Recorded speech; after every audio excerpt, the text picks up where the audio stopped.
This mountain range in the west of Austria marks a border of sorts.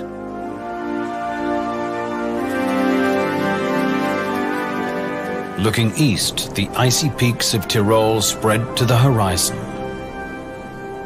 To the west lies the province of Vorarlberg, once part of another continent. The rivers of this mountain send their waters to oceans far apart, the Black Sea and the North Sea. Up here, land cultivated for centuries borders on raw wilderness.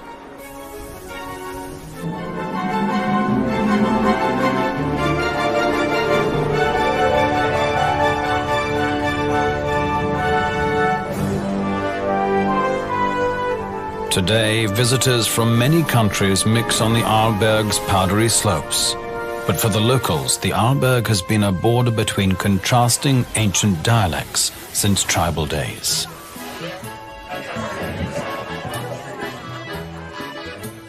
Even the menus in the ski chalets reflect two different cooking cultures, or just as often call the same dish by different names.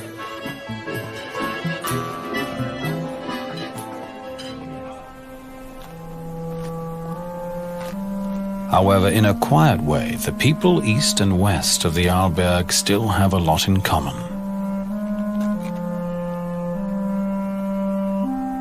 A joint appreciation of the hidden beauties of their land.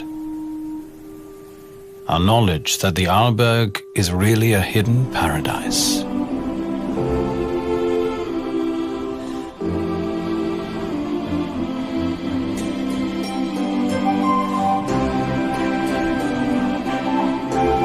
Arlberg? Actually, there isn't any particular peak or crest or rock formation of that name. The term Arlberg Pass is a modern invention. The region thus named could be defined by its major villages: St. Anton, St. Christoph, Stuben, Zürs and Lech. These used to be remote mountain villages, romantically picturesque but of little importance. But in the early 20th century came a dramatic change. The rich and the beautiful discovered this stunning mountain scenery as a perfect winter playground.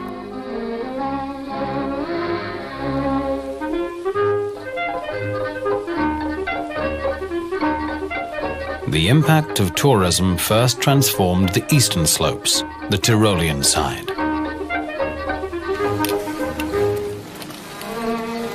The west, Vorarlberg, soon followed suit. The little village of Lech turned into an elegant ski resort.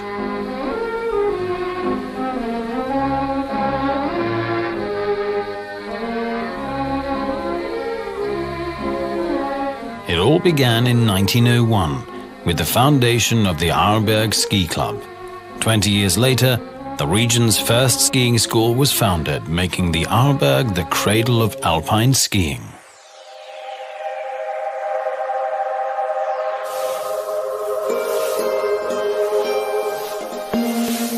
Whether it was laced boots and leather strap bindings, or whether it's high-tech gear, the enthusiasm for skiing has been boundless ever since.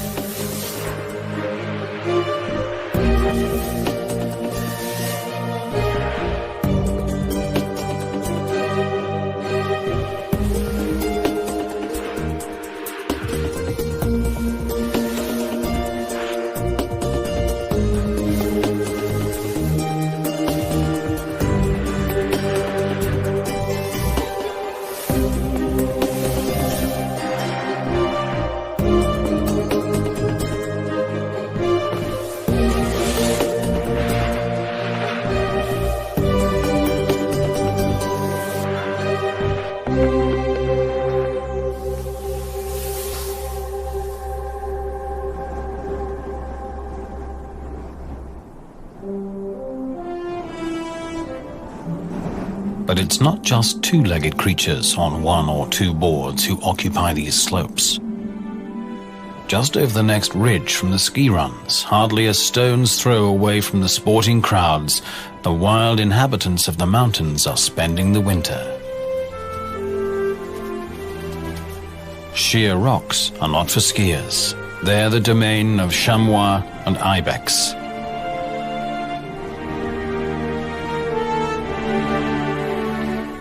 In the height of winter, the mothers and their young seek out wind-swept mountaintops where the vegetation lies bare.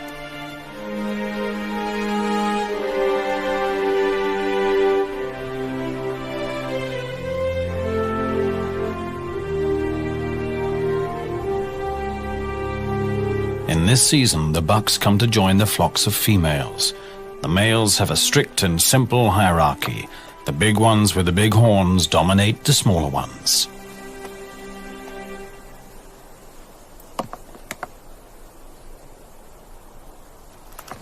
Such sparring among the bucks isn't serious. Their hierarchy has been established long ago, back in summer.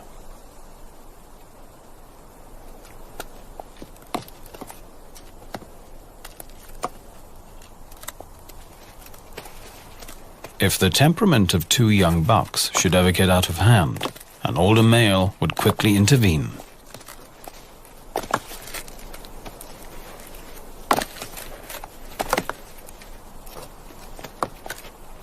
In the cold weather, with sparse food resources, the entire herd would suffer if the males wasted their energy with infighting.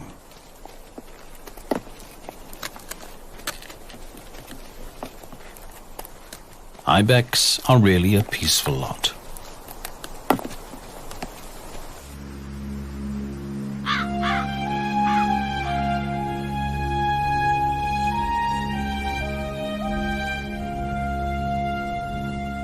In terms of climate and weather, the Arlberg is in an exposed position.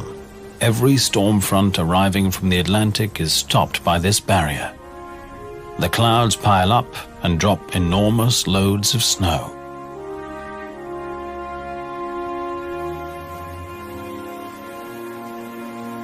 Eurasian siskin spend the cold months in large flocks. Along the timber line they find tree seeds all winter long. Red deer herds prefer sheltered valleys to escape the onslaught of snow.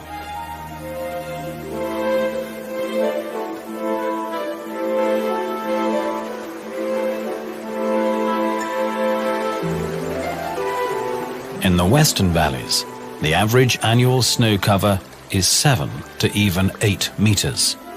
Up in St. Anton, it's about half of that. And in the higher valleys, the annual average is an incredible 14 meters. On the lee side of the ridges is where the snow really piles up. For the chamois cutting across such slopes is not just tedious, they're risking their lives. Cautiously, an experienced female makes a track. The younger members of the flock follow, always mindful to keep the number of individuals in the danger zone to a minimum.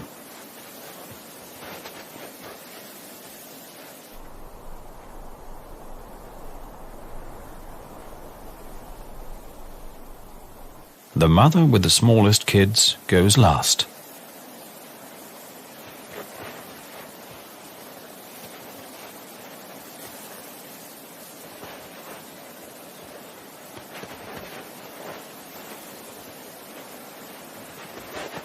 Often the chamois have to enter risky slopes to get to their grazing. In the old days, mountain farmers took the same risk to get hay for their livestock. Mit weißem Pelz überzieht der Winter die Landschaft. It's the snow that enables the farmers to get the hay on which their livestock depends. Ohne Heu keine Viehzucht.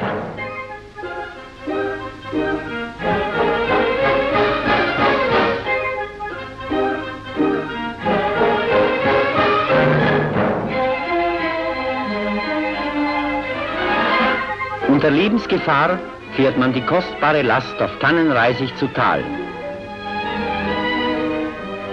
On fir tree branches, the precious load slides downhill.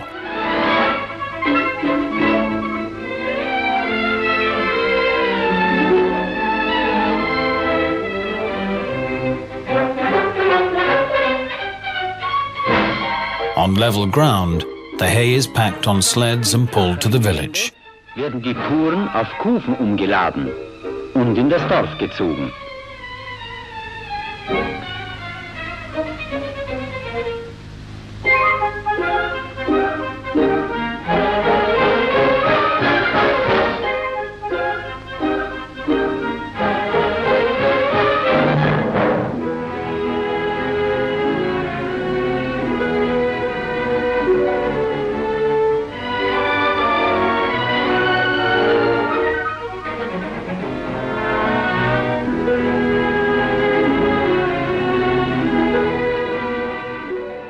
Though lifestyles may have changed since then, the wind hasn't.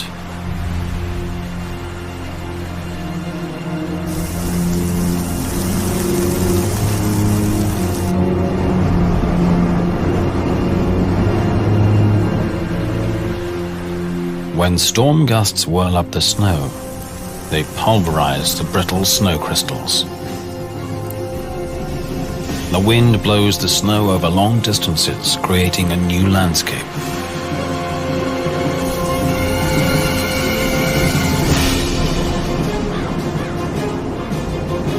This snow has 3 times the weight of fresh powder and builds huge precarious drifts along the ridges.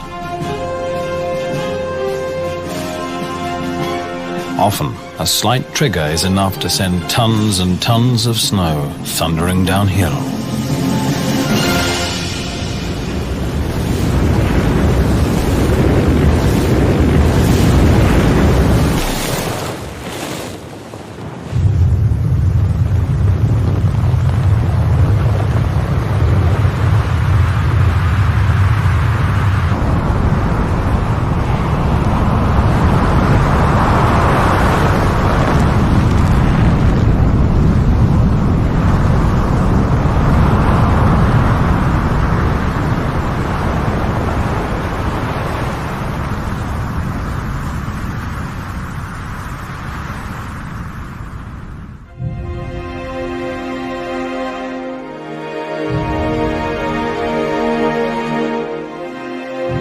The people of the Arlberg have always had to live with the forces of nature. Since the late 19th century, structures like this gallery have offered protection against avalanches, but such measures have often proved insufficient.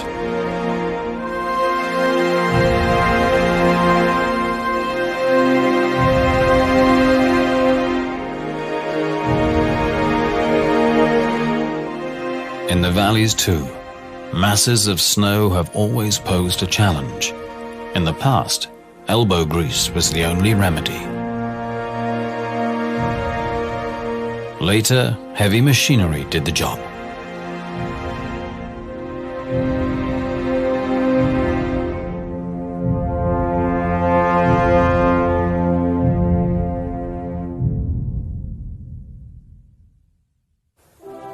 Back in the mountains above the village of Lech, there's a strange landscape feature, fully revealed only from the air. Like discarded egg cartons, some 1,000 craters dot the surface.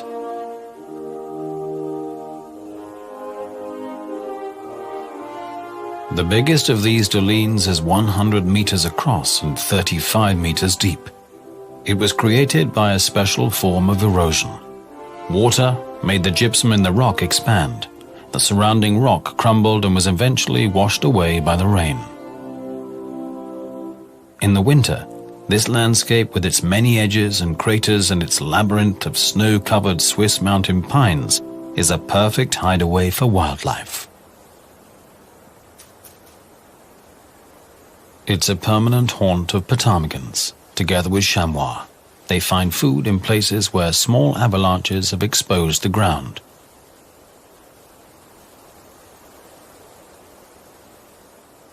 Avalanches, in other words, not only bring destruction and death, but also opportunities. Without them, the snow blanket would cut off the animals from food for many months.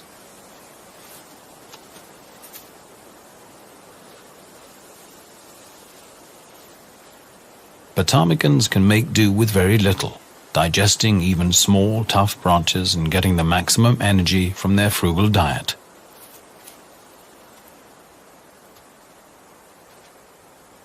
Overnight and around midday, the The birds bury themselves in the deep snow to escape the wind.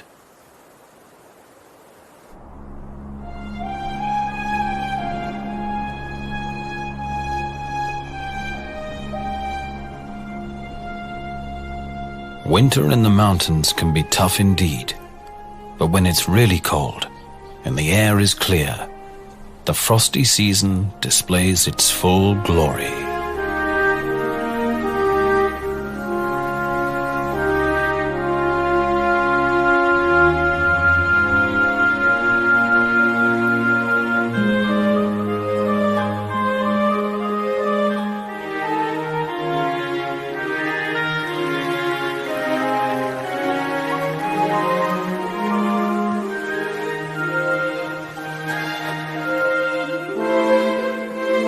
Fresh snow has covered the heights, sending the chamois downhill to sheltered places.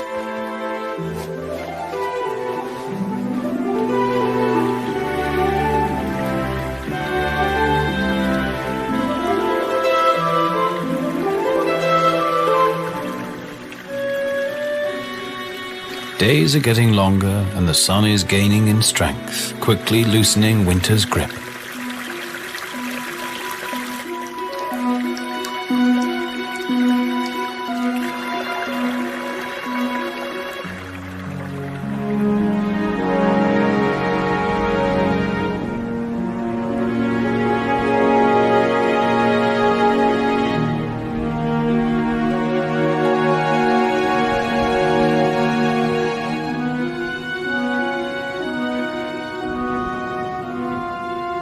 The trickle and murmur of water is everywhere. Water and warmth bring to light the first messengers of spring. Snowbells shoot from the thawing ground. These flowers are perfectly adapted to the extreme conditions up here, and beneath the snow, something is moving.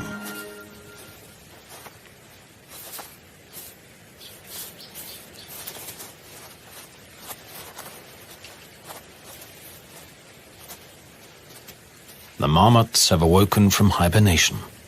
For more than 6 months they slept in their burrows, depending on their fat reserves. Now it's time for a hearty breakfast. From its hide, a ptarmigan is watching.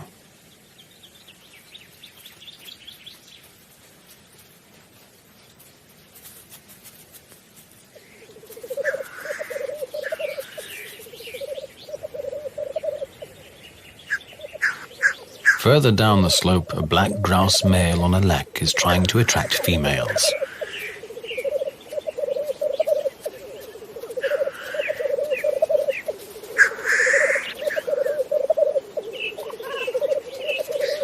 Any intruder on the lech will be confronted.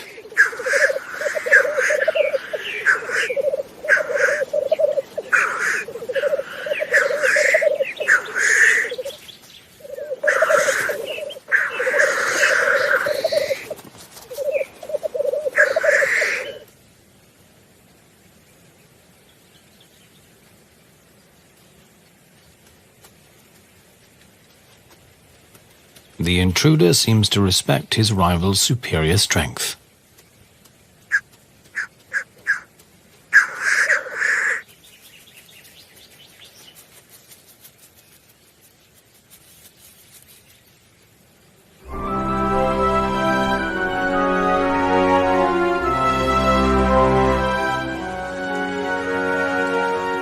It's mid-June.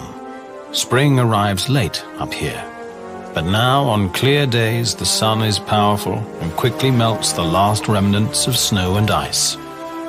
Small rivulets now turn into powerful torrents. Color is returning to the banks. Alpen roses, crane's bills, and pasque flowers line the mountain streams. But what about the many ski runs? For 70 years, tens of thousands of skiers have been compacting the snow, and for 35 years, more and more artificial snow has been added. The answer is surprising. Above the village of Lech, ski runs have turned into a sea of flowers. Just recently, botanists have counted more than 30 plant species per square meter, including rare protected plants like broad-leafed marsh orchid and the globe flower. All these flowers profit from regular mowing and grazing.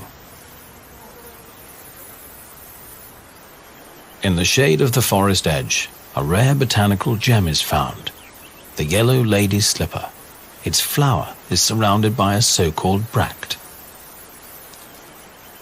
To get to the nectar, insects squeeze into the bract and can leave it only through one opening. Since dead insects are often found beneath such plants, it was believed that the lady's slipper is a carnivorous plant.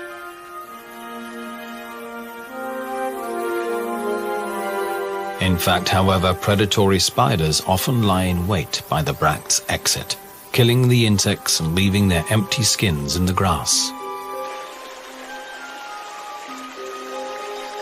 In late spring, after the snowmelt, one of the sources of the Lech River is in spate. Crystal clear water gushes from limestone rocks, and soon the creek grows into a small river.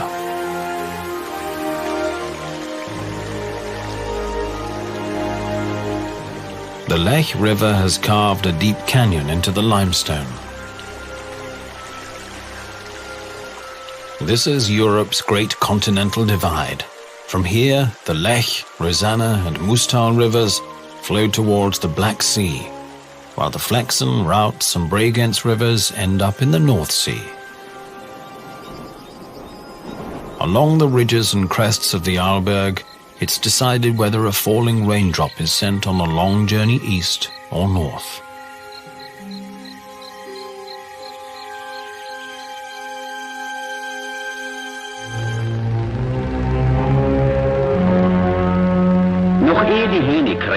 Before the roosters crow and the wind chases the last wafts of fog out of the valleys and over the crests, the herdsman leads his herd to pasture. These paths are rough. The cattle have to climb over loose debris. Just setting one foot before the other can be a chore, and it goes on and on to a height of 2,000 meters. Bis in 2000 Meter Höhe führt die beschwerliche Reise. The mountain spring is as refreshing as the clear air up here. Glasklar ist das Wasser und genauso erfrischend wie die reine Luft der Berge.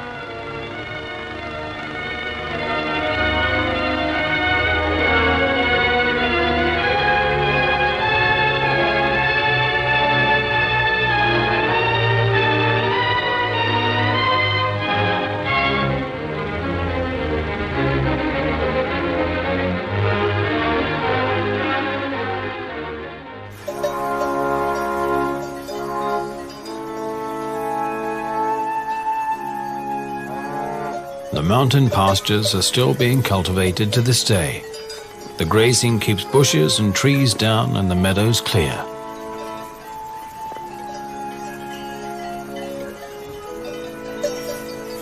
After the high pastures have been grazed, blue flowers begin to dot the slopes. It's the blue wolfsbane, one of Central Europe's most toxic plants. According to a Greek myth, it grew from a hellhound's drivel. The mere touch of the blue or the yellow wolfsbane can cause severe toxic shock.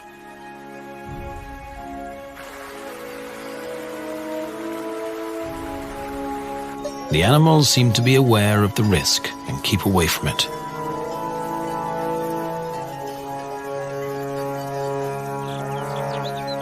Mountain cabins have always been built in spots known to be safe from avalanches. Some of them used to be dairy farms.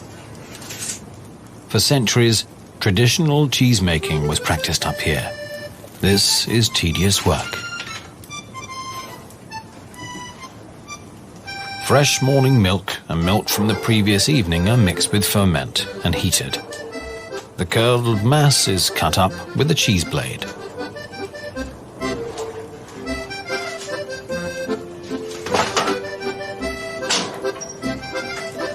Then the mass is heated again and stirred for several hours.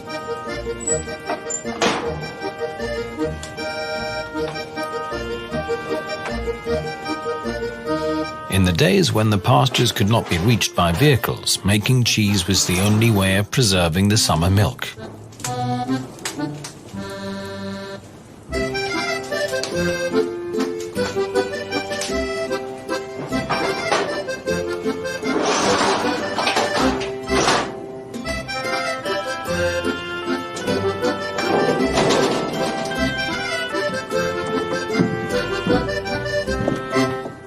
The job isn't finished yet. The soft cheese is packed into cloth, pressed, and turned over again and again.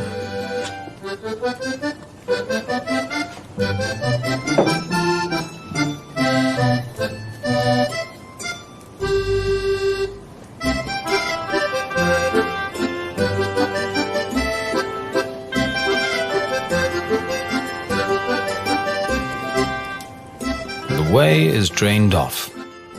Once a loaf has the right consistency, it's immersed in salt water overnight.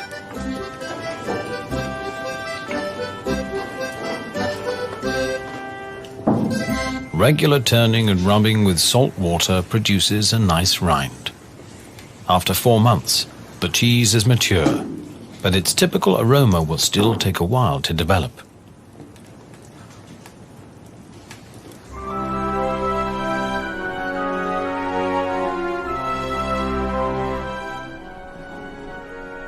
The Arlberg's deep past is full of surprises. Some 220 million years ago, its crests were flat, tropical beaches, not far from the equator. Again and again, the tropical sun dried out shallow lagoons, leaving behind gypsum. As the African plate drifted northward and eventually collided with Europe, the shallow sea and its beaches were squeezed together and eventually lifted up. The gypsum craters, as such, may be unspectacular, but they allow trees to grow way above the timber line. Along the crater rims, the air is warm. Cold air drains away into the funnels, turning the climate upside down.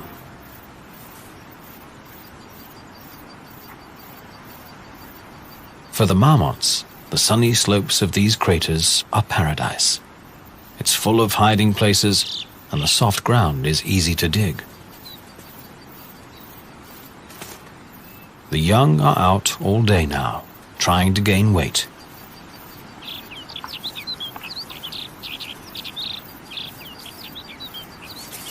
They have to hurry up. Summer is short in the mountains. To make it through their first winter, they'll need lots of fat. Now that food is plentiful, the marmots can afford to stay close to their tunnels, in case a golden eagle should suddenly appear out of the blue. Eating isn't everything. There also must be time for social life. All work and no play makes a dull marmot.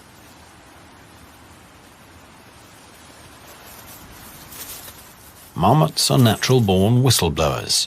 If one of them spots anything suspicious, it will sound an ear-rending alarm.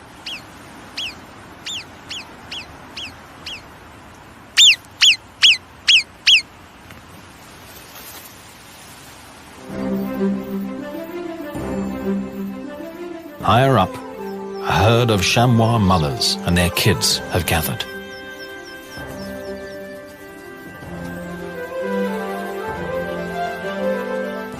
Here too, good, clean fun seems to be an important part of life.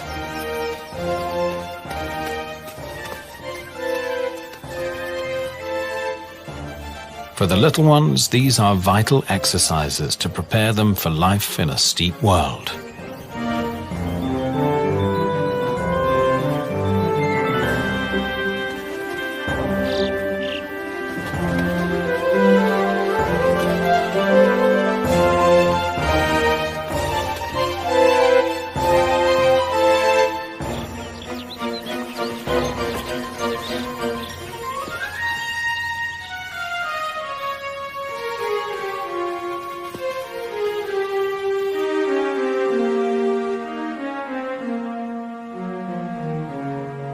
In the mountains, weather changes can be spontaneous.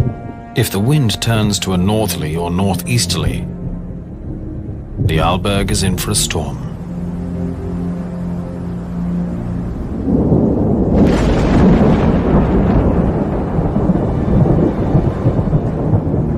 When early settlers found such shapes imprinted in the rocks, they called them thunderbolts, believing they had been engraved by flashes of lightning. For the mysterious tracks next to them, they also had a ready explanation. This is where the devil danced.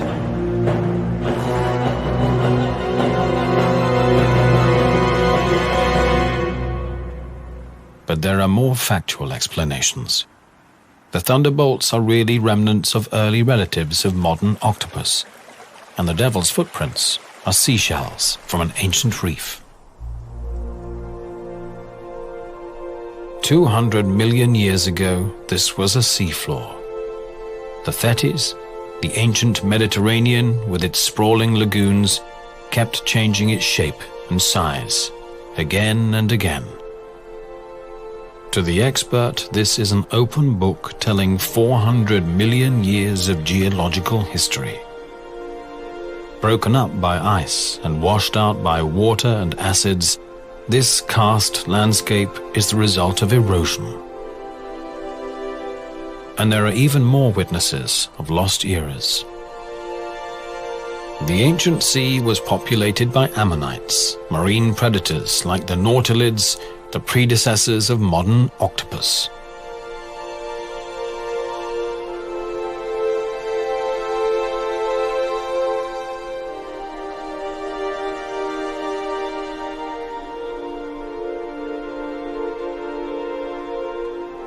These rock formations with their peculiar surface texture are remnants of corals that lived here some 200 million years ago.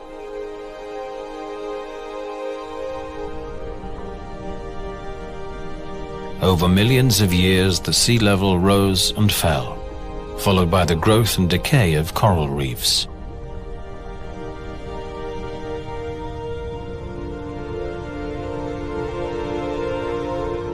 The limestone skeletons of these tiny animals will gradually build up massive reefs.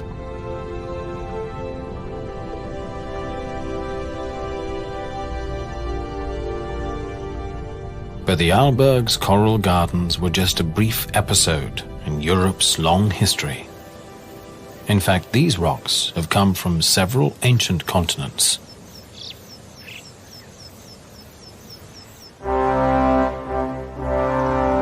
Opposite the so-called Sea of Stone, there's another reminder of long-lost days. The red face.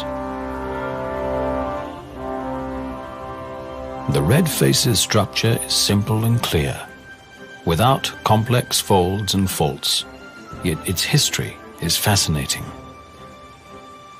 The layers at the base consist of the oldest rocks.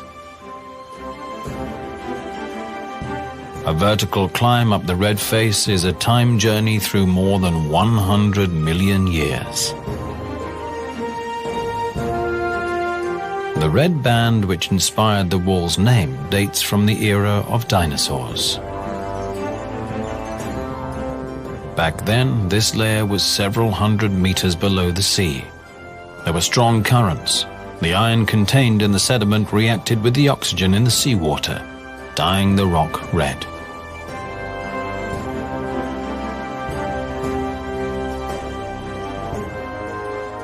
On the eastern side, in Tyrol, the rocks have an even longer story to tell. The climber's hands are touching the recycled rock of a mountain range that was eroded more than 300 million years ago. Masses of this debris sank down into the Earth's mantle, was transformed by pressure and heat, and lifted up again.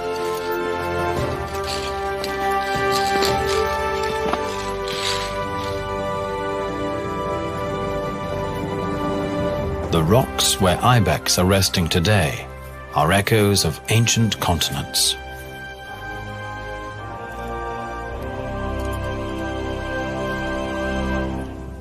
The history of the ibex may be much more recent. but it's just as dramatic. In the Middle Ages, these animals inspired a mystic imagination. They were believed to have magical powers. Almost all parts of their bodies were used as medicines. By the early 19th century, the ibex was practically extinct.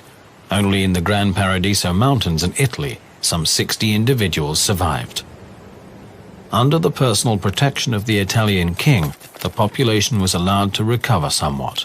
But when Swiss authorities asked for some animals to rebuild a Swiss population, the king declined. Switzerland then sent a group of poachers to kidnap some ibex.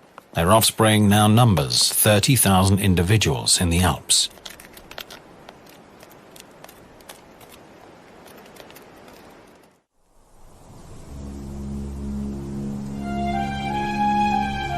Snowfall is likely at any season on the Arlberg, even in the height of summer.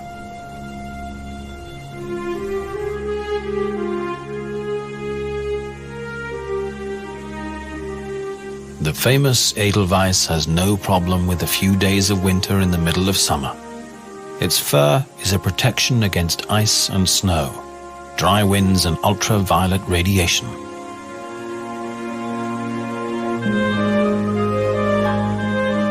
But snow in summer will not last long. As the fog lifts, it becomes clear that this time the blizzard was not so heavy. The cattle is unimpressed. The horses too seem to be used to this.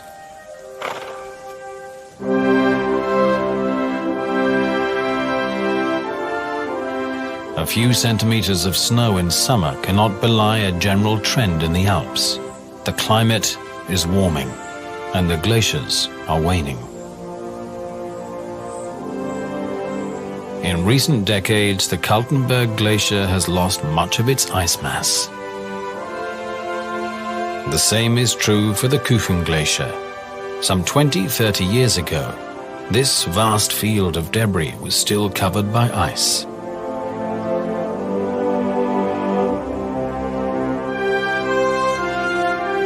Over the past 25 years, many alpine glaciers have lost almost a third of their volume. The end of this trend is not in sight.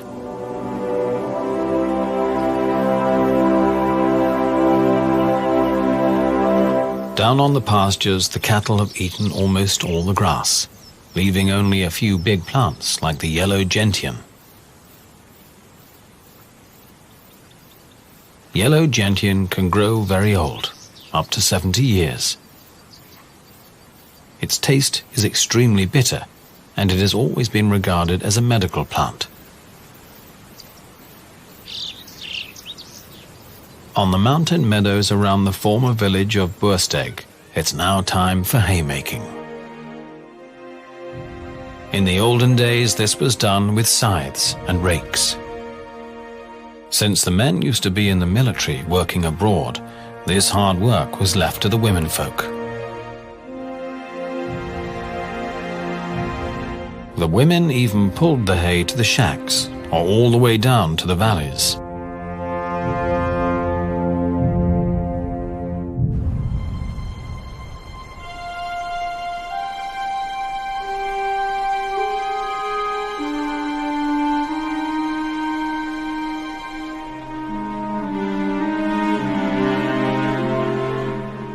There are years when summer seems endless, but then the first night frost transforms the landscape overnight. Fogs roll through the valleys, and the breeze carries an autumn fragrance.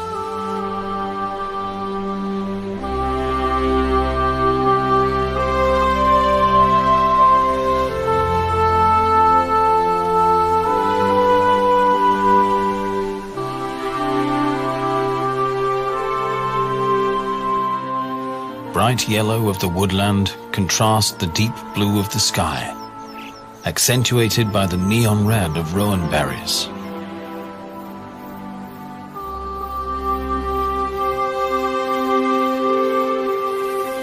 In fact, these are not berries at all, but apple-like fruits of the rose family. which is of little concern to the red deer. To them, it's just a juicy snack.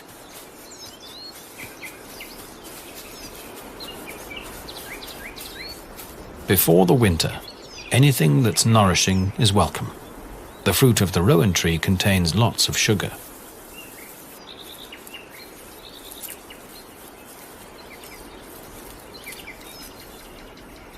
For centuries, these fruit were believed to be poisonous. In fact, however, even humans can eat them when they're cooked. They contain lots of vitamin C.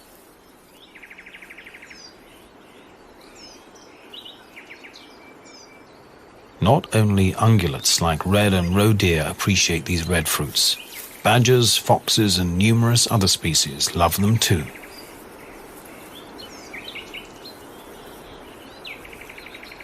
Rowan trees grow along small streams as well as the timberline. Most of the trees are high, too high to reach for most animals.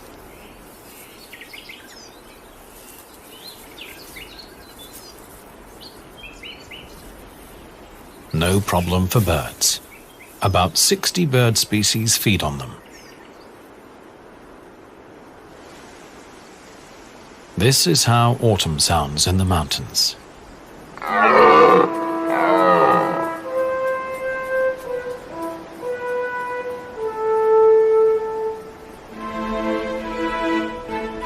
All day long, the rotting calls of stags echoes from the slopes. The roar is more than just a threat to male rivals.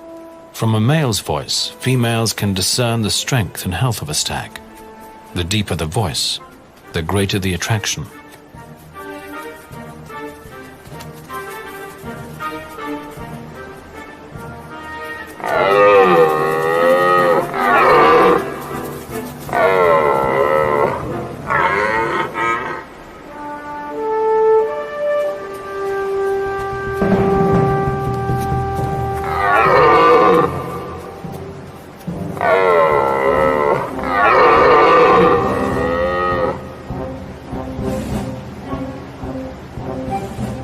If a young male should intend to approach the harem of a dominant stag, a battle is inevitable.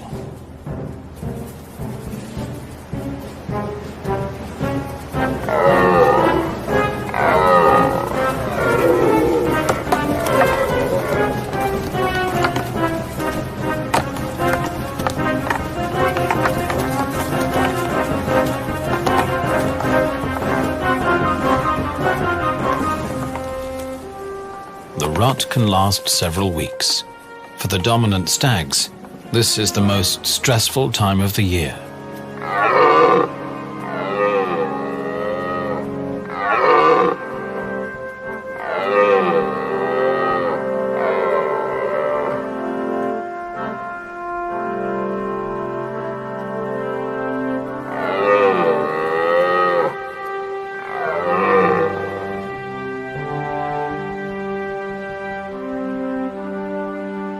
The loser has to go. If he survives the winter, he can have another try next year.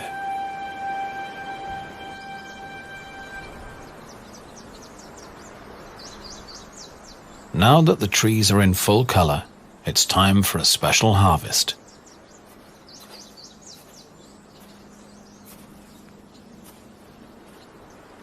For decades, this gentian plant has withstood all sorts of troubles. Now it will serve a noble cause.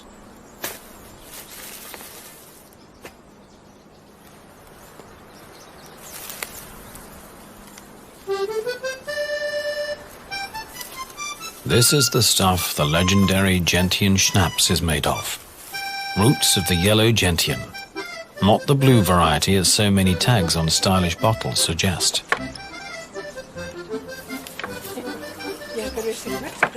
The roots are cleaned with a brush, very carefully. Even the slightest remnant of dirt would spoil the work of many days. The clean roots are chopped up.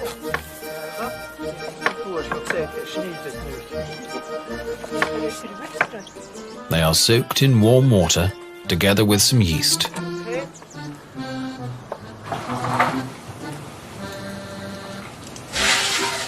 After 3 weeks of fermentation, the mash is ready. It is poured into a retort pot. The so-called bird's beak is placed on top.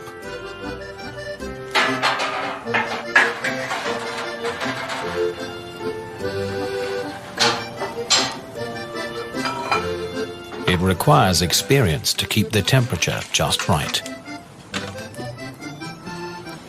Just at the right moment, the still has to be cooled down.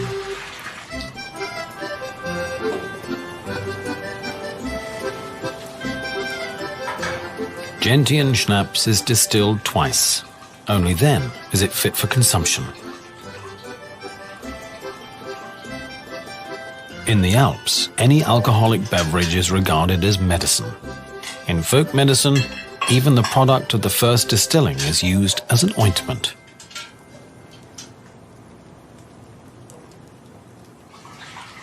The end product, the schnapps, is recommended after physical exertion or general weakness, and after a good meal.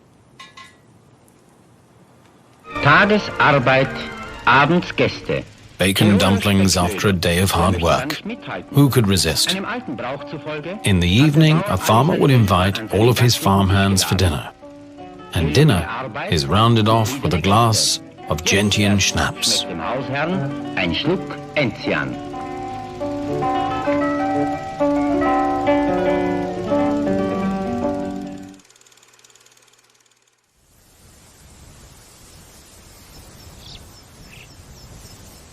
November. The first snow in the mountains signals the opening of an exciting spectacle. The chamois rut. In contrast to the ibex, who will batter each other with sheer power, chamois bucks will engage each other in breakneck chases.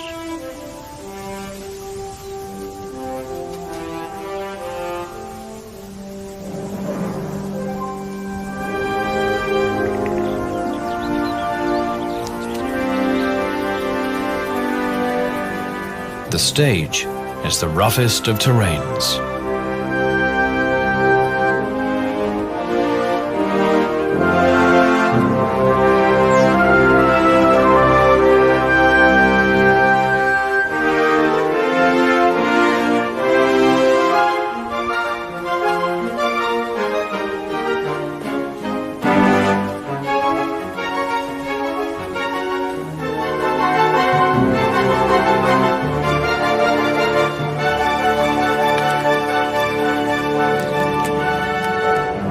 The year is coming full circle. The chamois have done what is necessary to multiply in spring. Again, the Arlberg is gradually being buried in masses of snow.